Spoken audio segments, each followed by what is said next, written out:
Did you know that there was a Video Game Hall of Fame? I did. And it looks like there's some new inductees. We're going to talk about it. Stay tuned for the Punchcast. Shut up and sit down.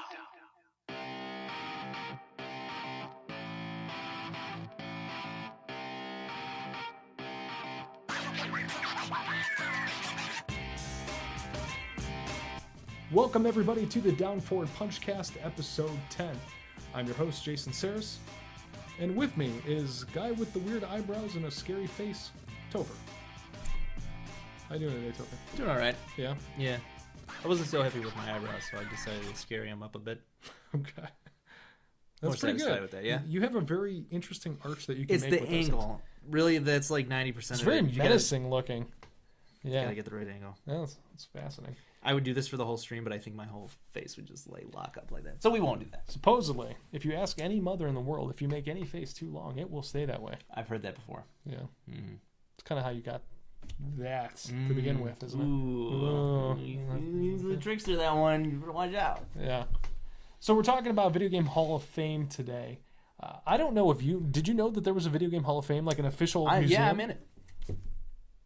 Well, I'm learning things left and right then. I know. Very impressive. But yeah, I was inducted in 1990, Okay. July 4th Okay. of 1990. So the day you were born. Yeah, they said they took a look at me and they're like, that guy's gonna like games. I think like them the most out of anybody. Boom. That's how I got to be likes games the most in the Hall of Fame, the Video Games Hall of Fame. That's a true story. Go on. Okay. So anyway, in addition to whatever Hall of Fame that is, there is a Video Game Hall of Fame in Rochester, New York, which actually sounds like a weird place to have it. That's but where it's at. It's part of a museum. They built like this separate wing or whatever. And it's pretty recent. They I think it was formed June of 2015. So it's only a couple years old. It's pretty new. So there's not a lot of games that have been inducted in it. I think the first 2 years, because I think this is now the third induction, because they did one to start it, and then they do one every year around this time. So the first 2 years, I think they allowed 5 games in. Like nominees happen, there's lots of different nominations, and then they actually induct 5 the first 2, and now I think it's moving to a system where every year they're going to induct 4. Okay. And this process just happened. So we just got a new class of inductees, Okay. which I thought was kind of interesting. So do you want first the group that has now gone in, or do you want context as to who's been in already? Who's been in? Okay. Doom, the Okay. 1993 game Doom, Pac-Man, Okay. Pong, All right. Super Mario Brothers, Tetris, World of Warcraft, Legend of Zelda, the 86 game, Okay. Oregon Trail, The Sims, Sonic the Hedgehog, Space Invaders, and that was up until this point. Okay. I feel like most of those I saw coming. Oregon Trail, you kind of threw me. You kind of threw me with that one. Would you like to know the criteria for letting games in? Yeah. So they base whether or not you can get your game inducted into the Hall of Fame is based on 4 things. First is icon status, which they define as being widely recognized and remembered. Okay. Second is longevity. The game has got to be more than just a passing fad and has to be enjoyed, be very popular over a undefined period of time. Okay. Third is geographical reach, which means that they need to be able to the game has got to be in more than just one demographic or one geographic It's kind of location. like global influence. Yeah. Okay. Which I think is kind of interesting for some of the things that we'll mention for the inductees this year, but I think maybe I know why they went that way. Okay. And then finally is influence. So has it had any kind of significant influence on the design or development of other games or other forms of entertainment in popular culture, society in general, those kind of things. Okay. So when you think about it, like Oregon Trail does kind of fit that mold. It wouldn't have been the thing that first popped up to my mind either. But when you think about it, it does kind of make sense. Everybody knows Oregon Trail, even people that are way too young to have actually ever played it. And honestly, I feel like in terms of longevity, I think it did last longer than you would expect. I mean, I remember playing that in school I mean, that would have been up pretty old by then, I think. Yeah, because I'm pretty sure you probably played it on the same PC that I did, and I went through way earlier than you did. That would not surprise me. Yeah. So those are the things that they judge it on. And Oregon Trail, I guess, who doesn't love a good dysentery joke? That's true. And those will hold the test of time for sure. So they made it. How many people would not know what dysentery was if it weren't for Oregon Trail? That's where the global influence comes right Exactly. there. Now the whole world it brought awareness really for dysentery. Yep. So that's powerful. That's good. Yeah, they did a good job. So the inductees this year have included Pokemon Red, Blue, Green. Okay. The first iterations of Pokemon. Street Fighter 2. Okay. Donkey Kong. The original Donkey Kong. Mm-hmm. And Halo CE. Okay.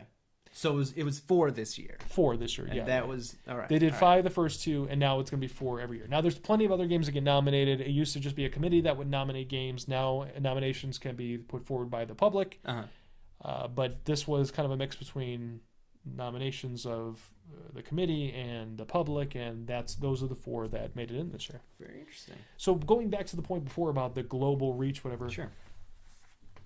Halo was the only thing that stuck out to me that was like, oh, I'm kind of surprised that would have that. Halo. I mean, I know that Xbox games, the Xbox in general, does not take well in Japan, which is undoubtedly the second biggest market for. Well, actually, I take that back. It's not the second biggest market for Halo. But globally, I think that you have 2 main markets for video games, right? Mm-hmm. You have the biggest one, which is probably the US, and you have Japan. Maybe those go back and forth depending on the title, whatnot. There's obviously other markets there, sure. Europe and Australia and whatnot. I guess you don't really hear about Halo being played in lots of other places. I know that it happens, but is it really, that popular in Europe or Australia? I see where you're coming from. Feels like it's a very American kind of game. Yeah, and I would agree. I mean, honestly, even the first-person shooter genre is much more popular in the West than it is in the East. Yeah. But Halo in particular, even if we kind of not necessarily look at its popularity in the Eastern market, but Halo was a big move for taking the FPS genre from the PC and bringing it onto console. Now, I'm not saying it's the first game that did it, because it wasn't. There was other FPS as well. Sure. But Halo is what kind of proved, like, okay, we can do this in a way that's a lot more comfortable and a lot more comparable to the PC experience. Whereas before, I mean, if you're looking at games like GoldenEye for the Nintendo 64, that was a first-person shooter. But go back, play it now, it's dated. And the controls are not what you would expect, because this was a time when the FPS they weren't really made for consoles quite yet. They didn't make that transition. That's fair, but I still fully expect that GoldenEye will make its way into the Hall of Fame at some point, because GoldenEye, I mean, you can't deny the reach that has had. Sure, and the popularity factor for GoldenEye is there. Yes. I agree with you. It doesn't hold up, because I went back and tried to play it, and it was hot garbage. It was I think rough. I think the reason that Halo would take it over a game like GoldenEye in this sense is how you said, influencing the way that games are designed. And I think that that's absolutely true for Halo. Yeah. I think that Halo was really the game that made FPS games a lot more viable for the console than they had been beforehand. I think too, and not to make this all about Halo, because our last episode was very Halo-centric. But, was it? Did we talk about Halo? Yeah. I think at least a couple minutes. We might have brought it up. But Halo was the game that really got multiplayer going, because that was the thing that introduced System Link. I mean, that's what people were doing System Links for. True. Because before that, I mean, it was all local multiplayer, right? So you're playing 4 people. Mm-hmm. And in Halo, that's when you got a bunch of people together and you had all those maps. And I didn't play it when it first came out, but I did play the Anniversary Edition. Mm-hmm. And, that was a huge thing. I mean, even by the time Halo 2 came out, which, again, it's a different game, but still, it built off what the first one had done. That was the whole reason I went to Xbox. I mean, I had no interest in purchasing an Xbox until I played Halo 2 for the first time. and people did a system. Like I was involved. People brought a bunch of them over to my house, and we did a system link party. And I was just like, whatever. I'm like, oh my god, this is amazing. This is so much fun. And you think about how that turned into Xbox Live, and which spawned PSN Network, and all these things. I mean, that was a huge. It all stems back from Halo 1. So I understand why that's in there. No, that's a good point. And Halo 1 did not have online capabilities. Right, yeah, that was pre-online. But to your point, yeah, that system link where you're bringing together 16 players? I forget how many you can go, but you can go more than 4, which is what we were seeing on Nintendo 64. More than 2, which is what we were seeing on the PlayStation 1. Right. Unless you had some adapter. I don't know. That was wacky. But that the system link experience was comparable to what we would end up having with online gaming, which, I mean, that is a good point. That probably, you can, a big portion of that you can stem back to Halo. So in the spirit of this Hall of Fame, because they don't have a lot of inductees, so it's kind of hard to have a huge discussion on it, but I thought, wouldn't it be fun if we had our own Down Forward Punch Hall of Fame of video games?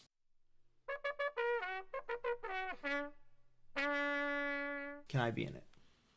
You are it. You are the whole thing. Okay. But you should also enjoy the company of other things. So let's talk about games that could be on it with you. Okay. So if we were to induct our own 4 top games, I mean, what comes to your mind as a game that should be in our own Hall of Fame? And we'll exclude anything that was currently on this list, even though those are all very warranted. So sure, yeah. Just for the sake of differentiation here, where is our founding inductees? I wonder if maybe there's some bias within me that's bringing this to the forefront, but I would say the Final Fantasy has a place there.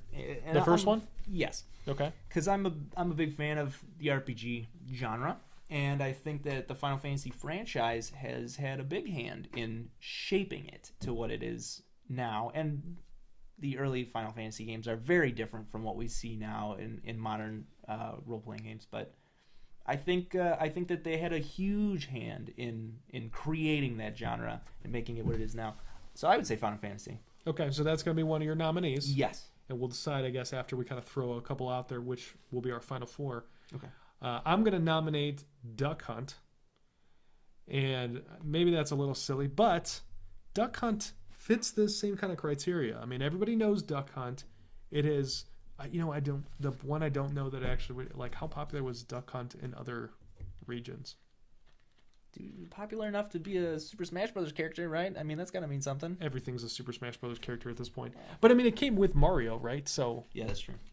Unless the cartridge was different in other games, if Mario was everywhere, then Duck Hunt was with it. But you have that. It used the light gun, which I don't know if that was the first time that a console used it or not, but that was pretty high tech at the time. Yeah, which is pretty, it was a pretty successful implementation of novelty peripherals, which really, in a way, Duck Hunt was very ahead of its time because decades later we see the Nintendo Wii, where external peripherals were like basically the bread and butter of the Wii, and you can argue whether or not how successful that was, but it was undoubtedly popular. Yeah, and Duck Hunt, I think, worked well enough for it to be pretty successful in that. Okay, so that'll be nominee number 2. That's a good nominee. All right. Brings it back to you. Okay. Anything? All right, let's see here. Well, we already got Street Fighter 2. That's already on the list, right? For the real one. Yeah, for the real one that people will pay money to go see. You don't think they'd pay money to see ours? To see me? To see you, of course. Okay. To see our list of inductees. Sure. If you want to send us money to see our list of inductees, by all means, please mail a check. You can send it to the internet, care of Down Forward Punch. That'll get to us. Sure. Well, while you're thinking, I'll throw another one out there. In addition to being a huge Halo fanboy, I also love Mortal Kombat. And I think Mortal Kombat paved the way for fighters in a lot of ways. And in a couple different ways. First of all, with the combination, the buttons, the fatalities, all these things were pretty ahead of their time. The gruesome nature of the game was the first time that games had really kind of taken that super dark, or at least fighters had taken that super dark spin, caused all kinds of controversy, whatever. And not that it should be inducted on controversy alone. Sure. But it set a precedent that people then used to produce new games in that way. And it built like a market for it. But I think that the most impressive thing about Mortal Kombat is it took a style of game where you just kind of have people fighting each other, and it made an entire gigantic universe. And we see like now what that's turned into, where all these characters have elaborate backstories, and they're you know there's pop culture, it's making movies of these things. Granted, they're not very good, but there's been movies and all kinds of other spin-offs and everything else. Like, I think Mortal Kombat is absolutely up for grabs in the Video Game Hall of Fame. And do you think that it distinguishes itself enough from Street Fighter 2? I think so. I think that Street Fighter, I think that there are different kinds of fighters. I think you have a Street Fighter type of fighter and you have a Mortal Kombat type of fighter. They play differently. I could never get myself very super into Street Fighter. I could appreciate Street Fighter, and every once in a while I would give it a whirl. But Mortal Kombat grabbed me like Street Fighter didn't. Now, I think that there are people that lean more Street Fighter than they do Mortal Kombat. But it's a different game. I mean, sure, we're not gonna split hairs over. Well, it's both the same genre. Okay. While you were saying that, I think a game that I would nominate would be Grand Theft Auto 3. Okay. And was that the first 3D one? Yes. Okay. And that would be why. I mean, I feel like that was probably the earliest iteration of like the open world format, which we see all the time now. I remember too when that game came out. I mean, people were going nuts over it because it was like a totally different experience. Not even just from previous iterations of Grand Theft Auto, but just it was something like you just hadn't seen before. Just running around and the fact that you're doing like less than noble things in the game, like it was just a very different kind of thing. And but I was in college at the time, and people were just do what you wanted and like grab whatever car you see, and go wherever you wanted. To break from the linear design that we've had in games and continue to have, and I'm not saying there's anything wrong with that, but such a different, feeling to have an open world experience, and that type of game has evolved now into something that's just like very prevalent and just massive and amazing. Really, I've played some incredible open world games, and I think a lot of that can go back to Grand Theft Auto 3. Yeah, for sure. I think it was a huge influence on a lot of things. I would throw Mario 64 out there. I mean, I don't know how you can't. I mean, that was the first truly 3D game. I mean, I want to say it was 96 the 64 came out, right? I'm not positive on that year. Okay. I believe it was 96. Maybe it was 95. Somewhere around there, mid-90s. At the time, I had a subscription to Nintendo Power. And I didn't have a Nintendo. I actually didn't even have a console. My first console was the Nintendo 64. I had a Game Boy, but my first console was the Nintendo 64. Every once in a while, I got to go to a friend's house, play a Sega Genesis or an NES somewhere. But the 64 was the first thing, and I knew that I was going to get it because I wanted one for Christmas, and I knew my grandmother had bought me one for Christmas, and I was so excited. And Nintendo Power, with a subscription, they sent people this VHS tape of the Nintendo 64 to kind of build hype forward and start to get people that were going to, I don't know if pre-ordering was happening at the time, but at least get ready to buy it. And my God, I watched that tape probably 3,000 times because it's like every day I'd come home from school, pop it in, and I'd watch it again because it would go through, obviously, just like the Nintendo 64 and all these other things, about the system. But then it would go into the launch titles, which I believe the only two launch titles for the game were Mario 64 and Pilot Wings, if I remember correctly. Yeah, I think you're right. Like, it launched with 2 games. But, man, looking at Mario 64 in this demo tape, just every day would blow my mind. Just to look at it and just everything, the fact that now you had this control stick, and I know this is more about the system than it is about the game, but the fact that in the game you could use this control stick to inch forward or to run or to just walk, just so you have all these things that are just changing everything you knew about video games all at one time. The 3D world, the way that it's controlled, the open environment, all these things in there. Man. Yeah, Mario 64 is a great example, a great nomination. And one of the things that we can attribute to Mario 64 is how well it translated classic platformers into the 3D space. Yep. Because playing Mario 64, you feel very in control of Mario. Those controls are tight and they're precise and they feel good. And when you look at another, 3D platforming attempt at something like Bubsy 3D, which is like a nightmare to try to go through, and the environments look like dog trash, and there's like, there's no drive. I mean, I think at Bubsy all you do is collect like tokens or something, which I'm not trying to like poop on collectathon games or anything like that, but like that was basically probably what a pre-alpha build of like Mario 64 would have looked like. And then the final product came out and it had interesting environments that looked great at the time, a variety of environments, because you had underwater stuff, you had you didn't have any space stuff at the time, but like, there was the desert areas, there was snowy areas with slippery terrain, and it was the perfect translation of platformers into a 3D space, and it felt good. And it was a total game changer. Yeah, and a lot of games would come after it that took a nod from that game. Yeah. Any others that come to mind for you? Well, I think it's obvious if we're going to be talking about like for this Hall of Fame greatest game of all time. Yeah, is it going to be Kingdom Hearts? It is. I knew it was coming eventually. It is. Yeah. But I think it's almost unspoken. Like, we don't even really need to go into that. So we don't have to. But we all know it's true. Fair enough. I would also throw out Wii Sports. Now, I know that motion gaming is almost like a dirty word at this point. Interesting. But, again, with that wow factor, that changing everything, the first time that people got their hands on a Wii and they played Wii Sports, I mean, Wii Sports, first of all, it was packaged with the system.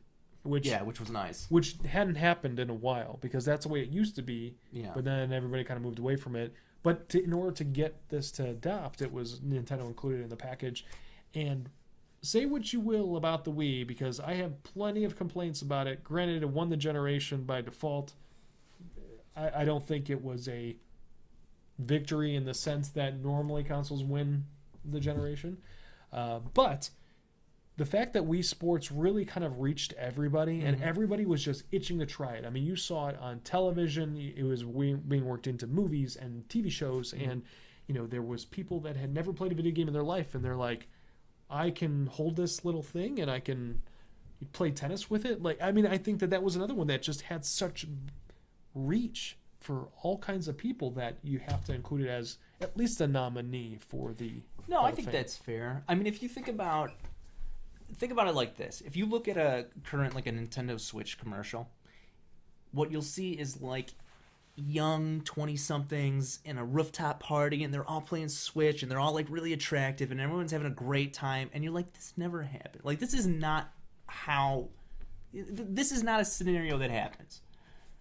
Think about the Wii commercials, and you saw families getting together with old people and people who didn't know what a video game was, and they were all bowling and stuff. That happened. That was real. These were people who didn't ever play video games or care or anything, and they wanted to pick up a Wii remote and try Wii Sports because it was accessible, it was easy, and it was actually pretty cool. And then the Wii U came, and they kept trying to pitch to the same people, and those people were like, nah, we're good.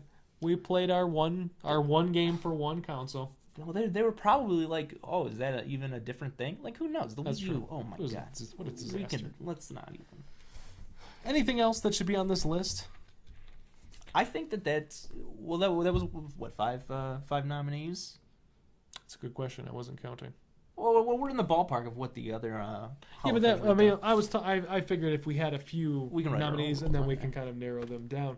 But we're probably about there. I just want to make sure we're not missing anything that would have to be in an inaugural conversation. I don't know. I mean, I'm not. There's a lot of very iconic things that I'm thinking of that I'm kind of putting on the side. I will add a PC game that is near and dear to my heart, I don't know that if we were having this conversation with a group of people that everybody would agree that this should actually get in. But it's a nomination. It doesn't mean that it's making the final cut. I will throw out the game Myst. I thought you were going to say Myst. I thoroughly enjoyed that game. I have never been a big PC gamer. I have played some PC games, especially when I was younger.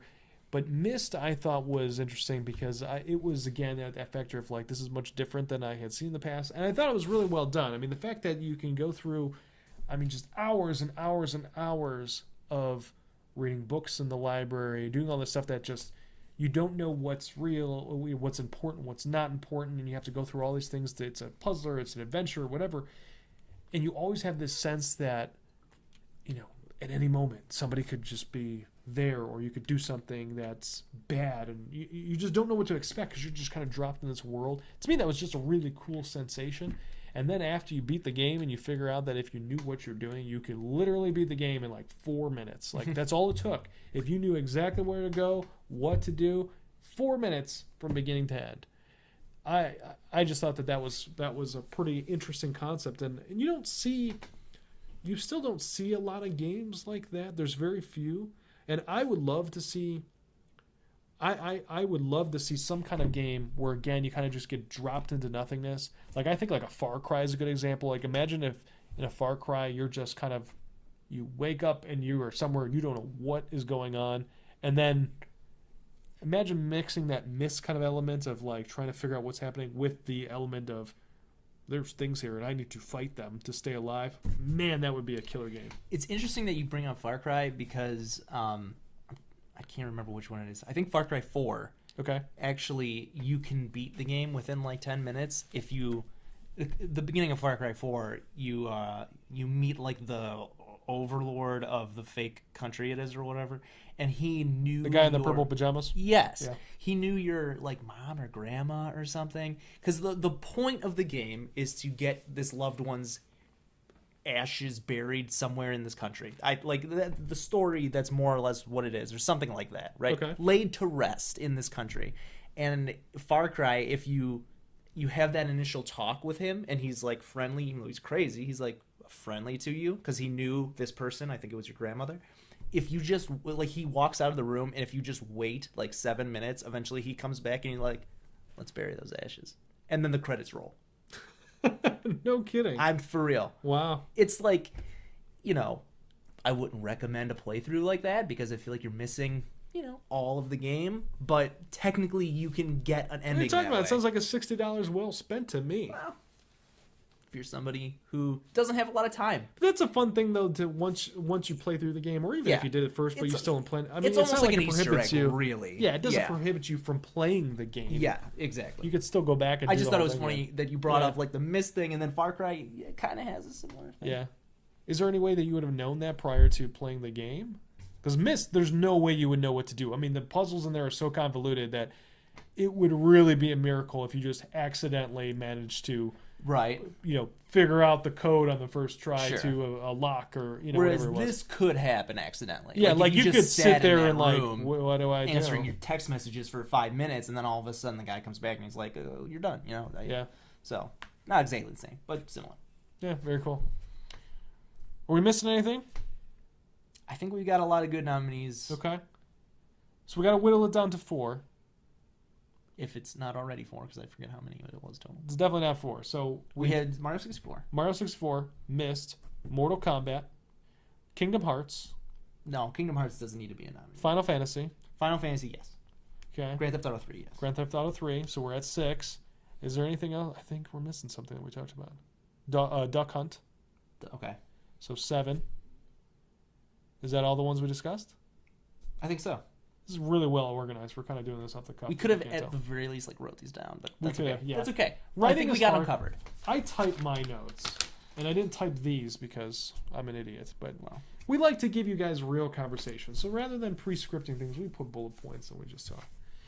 Anyway, so we have 7 nominees. We need to cut that down essentially by half for our very first Down for a Punch Game Hall of Fame.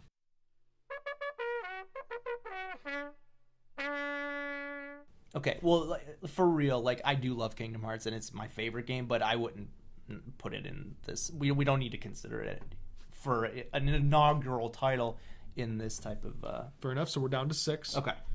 I would make the same claim with Myst because I understand that.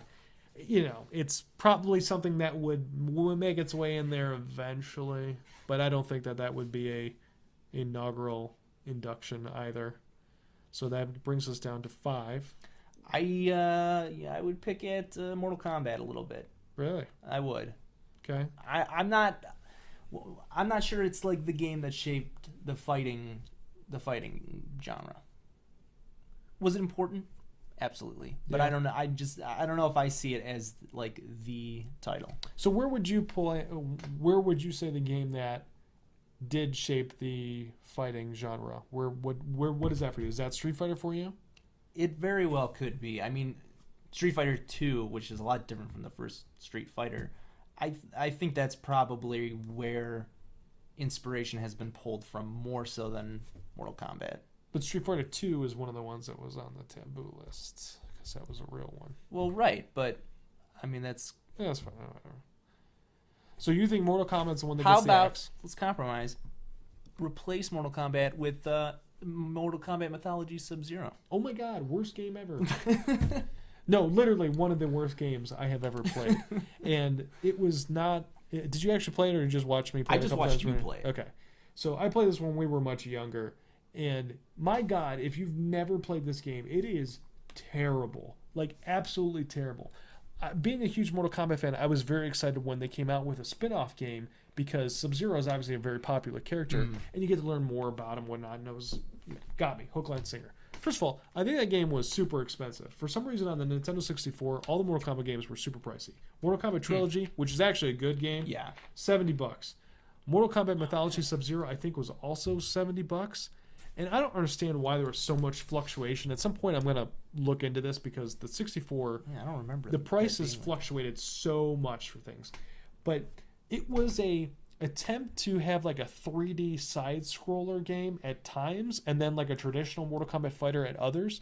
But when it was going into 3D side scroller, you could never line up anything. So like a lot of it was jumping from windmill fan blades from one to another because it was heavily involved with Fujin, the god of wind. And like these blades would spin around this way, right, horizontally, and you were supposed to jump from platform to that thing. But in order, like, you could never figure out the timing because it was always different, and I don't think it was done intentionally, but it was always different from fan to fan, and there was no way to appropriately gauge when the actual fan was going to be lined up with where you could land because you could never turn a camera to see, like, when it's in front of you, and it went so freaking fast that you could spend literally 2 hours just trying to make one jump. The controls in that game, I don't think were appropriate. Maybe for another time we'll do worst games ever. Shame. Yeah. Okay, so Duck Hunt you believe should definitely be in there. In the running, absolutely. Okay. Mario 64 you think should definitely be in the running. Yes. Final Fantasy definitely in the running. Yes. Grand Theft Auto. Grand Theft Auto 3 definitely in the running. And Mortal Kombat's the one that you think gets the axe. Are we missing anything else that we still had left in there? We already gave Kingdom Hearts the axe and Myst. Right. Kingdom Hearts, Myst, and Mortal Kombat. So yeah, we're down to a final 4. Okay. So I think that's our list then. I think Mortal Kombat, I disagree with your points on Mortal Kombat, but when you look at the landscape of the other options we have in there, I think they have more compelling arguments. So the official Down Forward Punch first ever Game Hall of Fame.